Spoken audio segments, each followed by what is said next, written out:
दोस्तों, इम्तिहान काबिलियत बराए उर्दू असातिज़ा हमने मुख्तलिफ मवाद फराहम किए हैं, जिसमें दरसी किताब के खुलासा भी शामिल हैं। 8वीं जमात के उर्दू सब्जेक्ट के 5 सबक को समझाया था, सबक 1 से लेकर के सबक नंबर 5 तक। आज की इस वीडियो में हम सबक 6 का खुलासा समझाने जा रहे हैं।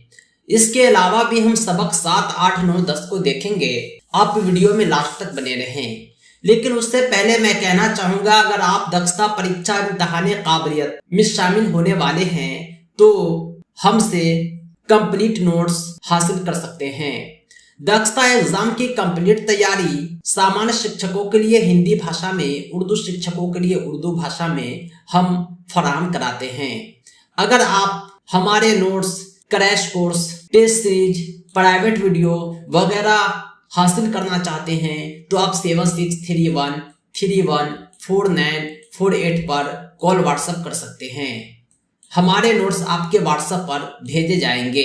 सबक नंबर 6 है 8वीं जमात की उर्दू यानी फिरोजा उर्दू का, वो है नसीहत। इस नसीहत सबक में किस तरह से नसीहत की गई है उसके बारे में हम समझेंगे। एक लड़का है जिसको नसीहत करना है, वो है अजहर। वो एक ज़हीन लड़का था, लेकिन पढ़ने में उसका दिल नहीं लगता था। गांव के स्कूल में दाखिला करा दिया, मगर रोजाना स्कूल नहीं जाता था और खेल कूद में रहता था, बाग बगीचे में सैर करता था।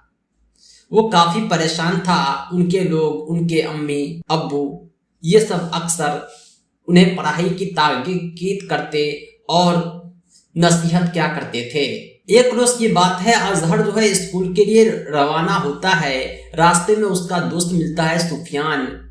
दोनों ने अपना बस्ता कहीं छुपा दिया और बागीचा की तरफ चल दिए। और बागीचा गांव के करीब था। दोनों ने लीची तोड़ने का फैसला लिया। दोनों ने रसीले लीचे तोड़ तोड़ कर खाने लगे। तभी जो पहरेदार थे, जुम्मन चाचा, उसकी नजर उन पर पड़ती है। अजहर दरख्त से उतरते वक्त फिसल गया क्योंकि वह डर चुका था। वो दौड़कर भागने की कोशिश की लेकिन भाग न सका। वो जुम्मन चाचा की पकड़ में आ गया। उसे 2-4 डंडे लगाए और बड़बड़ाने लगे। अजहर को चोर कहकर पुकारने लगे। अजहर खौफ से डरा हुआ था और चोट से करा रहा था। जुम्मन चाचा ने उसकी खूब पिटाई की और बागीचा से भी निकाल दिया। अजहर अपना बस्ता लिए रोता हुआ गांव के किनारे पहुंच गया। वो एक चबूतरे पर बैठकर सुस्ताने लगा। धूप कड़ी थी, उसके जिस्म से पसीना शराबुर हो रहा था। तभी उसका पुराना दोस्त शिबली आता दिखाई दिया, जो पढ़ने लिखने में तेज था। जब शिबली ने देखा कि अजहर चबूतरे पे बैठा हुआ है तो उससे पूछा कि स्कूल क्यों नहीं गए।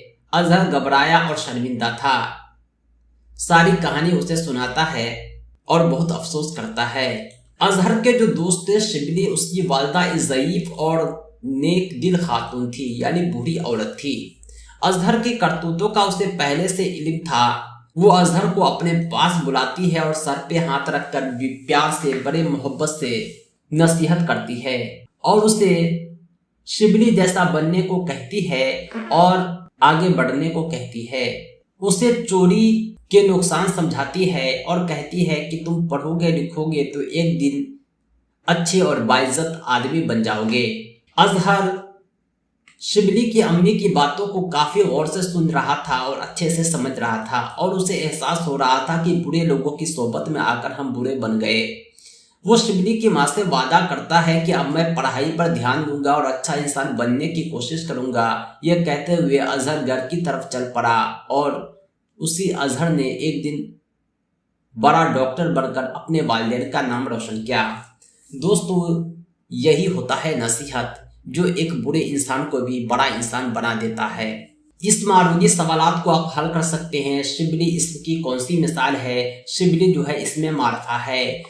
जिस तरह पढ़ना मस्दर से पढ़ाई मस्तक है, उसी तरह लड़ना मस्तक से जो मस्तक बनेगा वो लड़ाई बनेगा। अजहर को किसने नसीहत की? तो शिबली की वालिदा ने। तलबा को स्कूल रोजाना जाना चाहिए। अजहर अपनी पढ़ाई में क्यों नाकाम हो रहा था? उसका कारण था बुरी सोबत इख्तियार कर रहा था।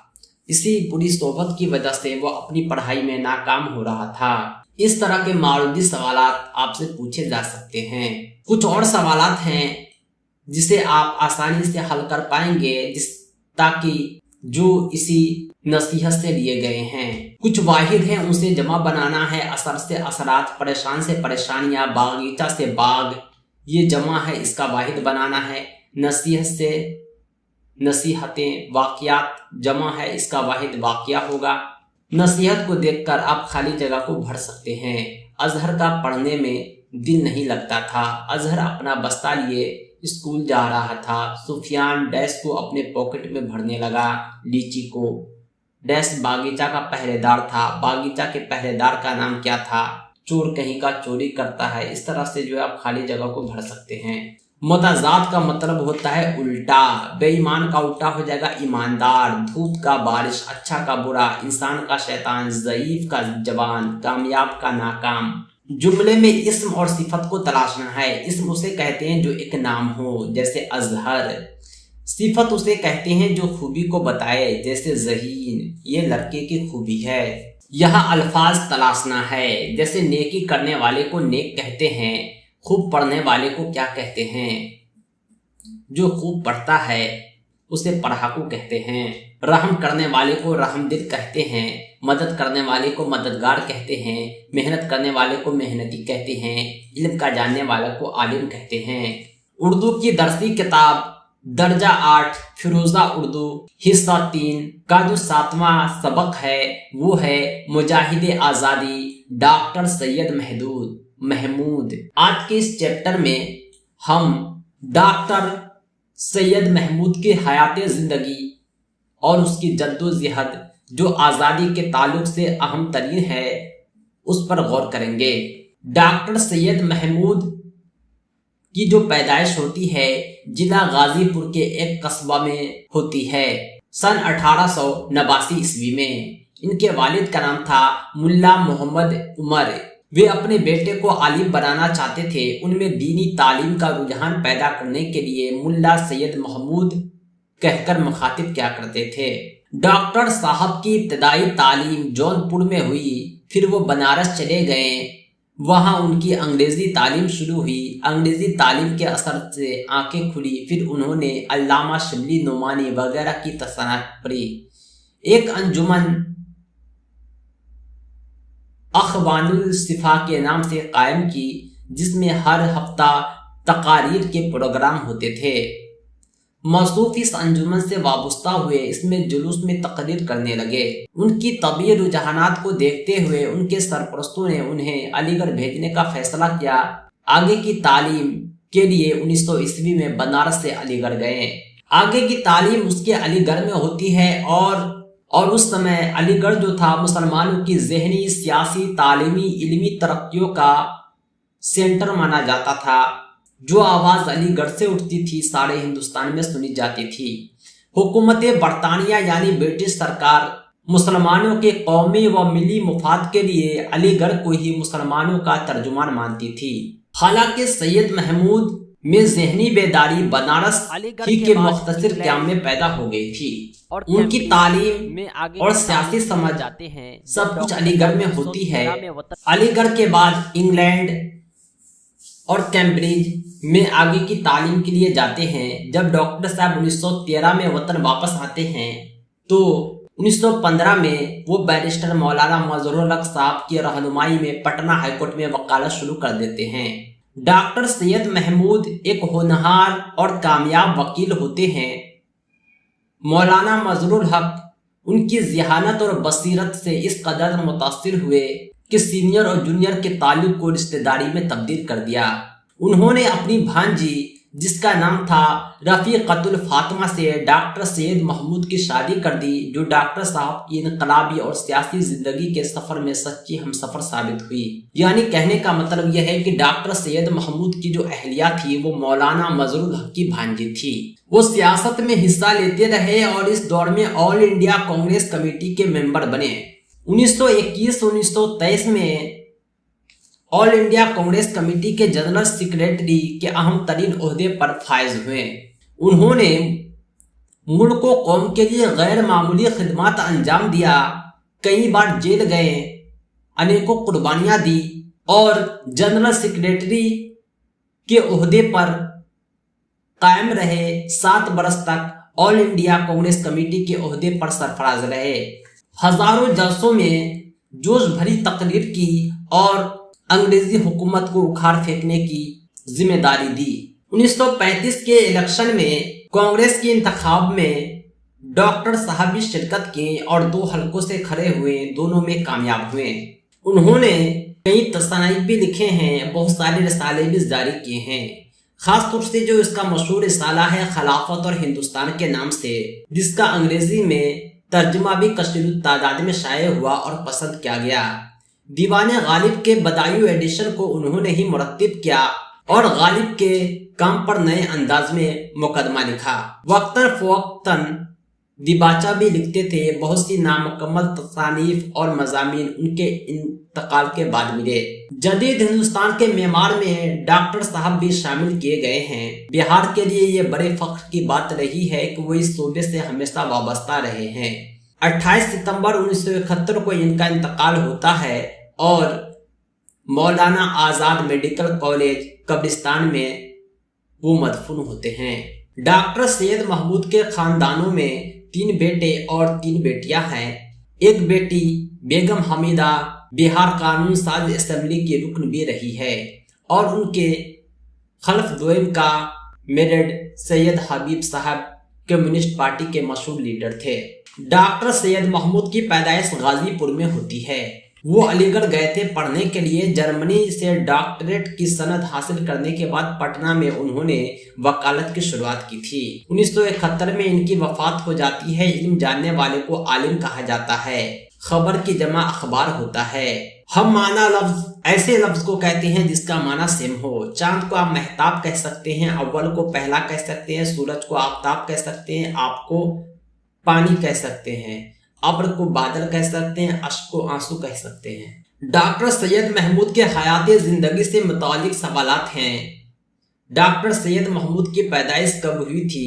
1789 में या 1889 में? सही जवाब आप लिख सकते हैं। उनकी इब्तदाई तालीम कहाँ हुई थी? जौनपुर में हुई थी। वो आला तालीम के लिए अलीगढ़ गए थे। खाली जगह पर इसे भर देना है। दर्दा हस्तुम की दरसी किताब फिरोज़े उर्दू हिस्सा 3 का जो सबक नंबर 8 है वो है नवाए जर्स।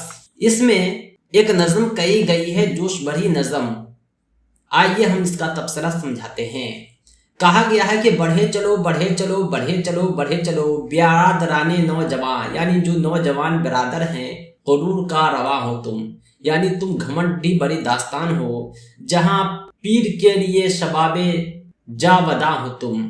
बूढ़े लोगों को एक नई जवानी तुम ही देते हो। तुम्हारे हौसले जवां बढ़े चलो, यानी तुम्हारे हौसले भी जवान है और तुम भी जवान हो। सलाम मौजे गंग लो मुजाहिदाने हुर्रियत है गुलफशां बहिश्त से पैगंबराने हुर्रियत। खिदाहे अरसा जहां बढ़े चलो बिरादराने नौजवान बढ़े चलो, यानी गंगा की मौज की तरह तुम में फुर्ती है, जन्नत की गुलफशा की तरह पैगंबराने हुर्रियत है। कदम तुम्हारे अज़्म की फिदा तुम्हारे शान के, बढ़ा के हाथ तोड़ लो सितारे आसमान के, यानी तुम्हारे अज़्म, यानी तुम्हारी जो सोच है, जो तुम्हारी जुर्रत है, तुम्हारी ताकत है, उससे तुम आसमान के तारे तक तोड़ने की हिम्मत रखते हो। झुका दो शाखे कहकशा बढ़े चलो, यानी आसमान में जो कहकशा होता है तारों का झुंड, उसकी शाख को भी तुम झुका सकते हो। बिरादराने नौजवान बढ़े चलो, रुके न पाए दुस्तजू बिछे है खार राह में, झुके न परचमो इल्म खरे है दार राह में, मिसाल गिर्द कारदां बढ़े चलो बिरादराने नौजवान बढ़े चलो, यानी तुम्हारी जुस्तजू रुकने न पाए, भले रास्ते में कांटे बिछा दिए जाएं। तुम्हारे इल्म और हुनर के जो परचम है वो हमेशा खड़े रहने चाहिए हर रास्ते में। एक कारवां की माने तुम्हें बढ़ते रहना है।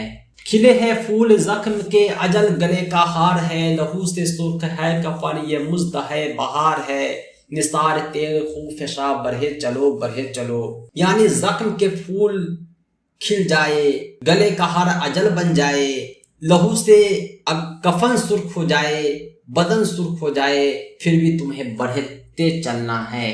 अल्लामा जमील मजहरी की ये जो मारूफ शायरी है ये काफी अहम है। जमील मजहरी का ताल्लुक बिहार से ही था और नज़म गजल शायरी के जरिए वो मकबूल थे। उनके कई शेरी मजमूए शाये और मंजर आम पर आ चुके हैं। वो अपने शेरी मजमूए में अक्सर अज़्म हौसले को तक़वियत देते थे।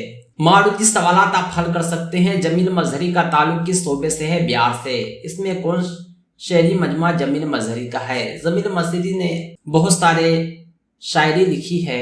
कौन सा शेरी मजमूआ जमील मजहरी का है? फिक्रे जमील, अक्से जमील के नाम से इनका शेरी मजमूआ शाये हो चुका है, जिसमें एक अक्से जमील भी है। इसकी जो ये नज़म है ये हुब्बुल वतनी को बतलाती है। इस नज़म में शायर ने बार बार नौजवानों को मुखातिब किया है। नवाए जर्स के माने क्या है? नौजवानों की आवाज। दर्दा हस्तुम उर्दू की दरसी किताब का 9वां सबक है जहांगीर का इंसाफ। जहांगीर बहुत ही मकबूल बादशाह थे, उसका इंसाफ क्या है ड्रामे की शक्ल में इसमें पेश किया गया है। बादशाह जहांगीर और दरबारी हैं, एक फरियादी औरत है, बेगम नूर जहां है और बहुत सारी कनीज़ें हैं। मुगलिया सल्तनत का अजीम हुक्रा अपनी अदल पसंदी के लिए मशहूर बादशाह जहांगीर शाही तख्त पर बैठा है। बादशाह जहांगीर जो था वो अदल पसंदी के लिए मशहूर था। बादशाह के सामने कतार बंद नशिस्तो परवाज और दिगर जो मशीरकार थे हुकूमत बाअदब बैठे हुए थे। अचानक जो है बिखरे हुए बालों से एक परेशान हाल औरत रोकी बिगड़ती आती है, जिसे सिपाही रोकना चाहते हैं। बादशाह को खबर मिलती है तो फरियादी औरत को दरबार में आने की इजाजत देते हैं। जो फरियादी औरत थी वो जारो कतार रो रही थी, बादशाह के कदमों पर गिर पड़ी। दुहाई है जा पनाह, आप कहते हैं मुझ गरीब का सुहाग लुट गया, मेरे शौहर को तीर मारकर हलाक कर दिया, अब मेरा क्या होगा? मैं अब किसके सहारे जिंदगी बसर करूंगी? मेरे बच्चों का ख्याल कौन रखेगा? जहां पनाह मेरे साथ इंसाफ कीजिए, मुझे इंसाफ चाहिए। फरियादी औरत की ये बात बादशाह जहांगीर हैरत के साथ सुन रहे थे कि बहन तुम कौन हो? तुम्हारे शौहर को किसने मारा? किसने तुम्हारे साथ जुल्म किया? फरियादी औरत कहती है कि कातिल तो आपके महल ही में है। बादशाह जहांगीर हैरत ज़दा होते हैं कि वह कातिल है कौन। सिपाहियों से कहते हैं कि इस औरत के साथ जाओ, कातिल को हमारे दरबार में पेश करो। और सिपाही फरियादी औरत से कहती है कि बहन तुम फिक्र ना करो, तुम्हारे साथ पूरा इंसाफ होगा। कातिल कितना ही बड़ा आदमी क्यों ना हो, वो बख्शा नहीं जाएगा। फरियादी औरत नूर जहां की तरफ इशारा करते हुए कहते हैं कि इसी औरत ने मेरे शौहर को मारा है। बादशाह जहांगीर ताज्जुब से, नूर जहां क्या तुमने इसके शौहर को मारा है? तो नूर जहां कहते हैं हाँ जहां पना, मैंने ही इसके शौहर पर तीर चलाया था। बादशाह जहांगीर कहते हैं भले तुम मेरी बीवी हो, लेकिन अभी तुम अपने शौहर से नहीं बल्कि बादशाह जहांगीर से बात कर रही हो। बताओ तुमने ऐसा क्यों कहा? नूर जहां कहती है कि वो मुझे आंखें फाड़ फाड़ कर देख रहा था। बादशाह जहांगीर कहते हैं कि अच्छा इसी बात पर तुमने उस गरीब को तीर मार कर हलाक किया, तुम्हें कैसे पता चला कि तुम्हें आंखें फाड़ फाड़ कर देख रहा था? नूर जहां कहती है कि मैं महल में खिड़की से झांक रही थी। बादशाह जहांगीर कहती है कि तुम मुजरिम हो, तुमने एक मासूम इंसान की जान ली है। बादशाह जहांगीर फरियादी औरत से कहते हैं कि बहन नूर जहां ने तुम्हारा सुहाग छीना है, तुम भी उसका सुहाग छीन लो। तलवार देते हुए कहा कि लो ये तलवार और मेरा सर मेरे तन से जुदा कर दो। मैं ये साबित कर दूंगा कि जहांगीर इंसाफ करने में अपना बेगाना नहीं देखता। मैं कुर्बान हो जाऊंगा लेकिन अदल व इंसाफ का खून नहीं होने दूंगा। नूर जहां मुंह छिपाने और रोने लगती है। जहांगीर फरियादी औरत के सामने तलवार फेंकते हुए खुद को पेश कर देते हैं। फरियादी औरत कहती है नहीं जहां पनाह, सुहाग की कीमत मैं जानती हूँ, आपको मारने से मेरा शौहर वापस नहीं आ सकता। नूर जहां जो है फरियादी औरत का शुक्रिया अदा करती है। बहन तुमने इस गुनाहगार पर बहुत ही बड़ा एहसान किया, तुम इसारो कुर्बान की जीती जागती तस्वीर हो। बादशाह जहांगीर वजीर से कहती है, आज ये औरत मेरी बहन है, इसकी देखभाल और तमाम अखराजात की जिम्मेदारी मेरी है, जाओ इसके रहने सहने का इंतजाम करो। दोस्तों, बादशाह जहांगीर का यह इंसाफ आपको कैसा लगा कमेंट करके जरूर बताएं। कुछ मारूदी सवालात हैं, आप आसानी से हल कर पाएंगे। अपनी अदल पसंदी के लिए कौन मुगल बादशाह मशहूर था? बादशाह जहांगीर।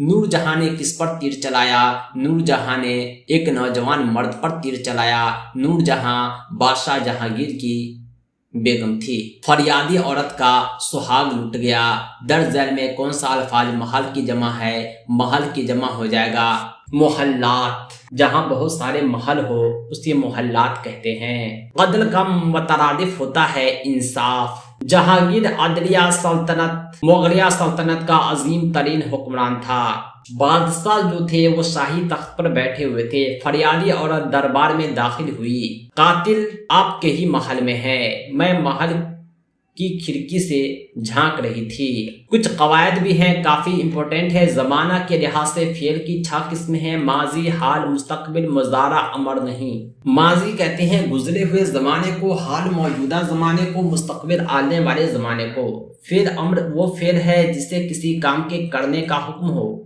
जैसे ऑर्डर दिया जाए, अली वहां जाओ, रहमत इधर आओ, ये सब फेल अमर है। फेल नहीं उस फेल को कहते हैं जिसे काम के मना करने को कहा जाए, जैसे शराब मत पियो, धूप में मत खिलो, ये फेल नहीं है। एक मुताला है, सबक 10 है, दर्जा 8 की दरसी किताब का, यानी फिरोजा उर्दू हिस्सा 3 का। जावेद के नाम एक खत लिखा गया है और कहा गया है कि दियारे इश्क में अपना मकाम पैदा कर, नया जमाना नई सुबह व शाम पैदा कर। खुदा अगर दिले फितरत शनासे दे तुझको, सुकूते लाल गिल में कलाम पैदा कर। उठा नशी शे गिरा फरंग के एहसान, सफाले हिंद से मैना वो जाम पैदा कर। यानी हुब्बुल वतनी के नाम यह नज़म लिखा गया है और कहा गया है कि दियारे इश्क में वो मकाम पैदा कर कि एक नई सुबह शाम के साथ आप तुम जमाने को ही बदल डालो। अगर खुदा तुम्हारे दिल में फितरत शनासी दे तो सुकूते लालो गल में कलाम पैदा कर। अल्लामा इकबाल का ये जोश भरा कलाम है और कहा गया है कि मैं साखे ताक हूँ मेरी गजल से मेरा समर, मेरे समर में मैं लाले फाम पैदा कर। ये जो कलाम लिखा गया है ये अंग्रेजी हुकूमत के खिलाफ जोश भरने के लिए लिखा गया है। दोस्तों, ये थे 5 सबक 5, 6, 7, 8, 9, 10 जो उर्दू की दरसी किताब 8वीं जमात के लिए है, जिसका नाम है फिरोजा उर्दू हिस्सा 3 से लिए गए थे। इम्तिहान काबिलियत में दरसी किताब से सवालात उठाए जाते हैं, इसलिए हम इसे कवर कर रहे हैं। आप इम्तिहान काबिलियत का मुकम्मल नोट्स हासिल कर सकते हैं। हमसे राब्ता करें 7631314948 पर कॉल व्हाट्सएप करके। Thanks for watching.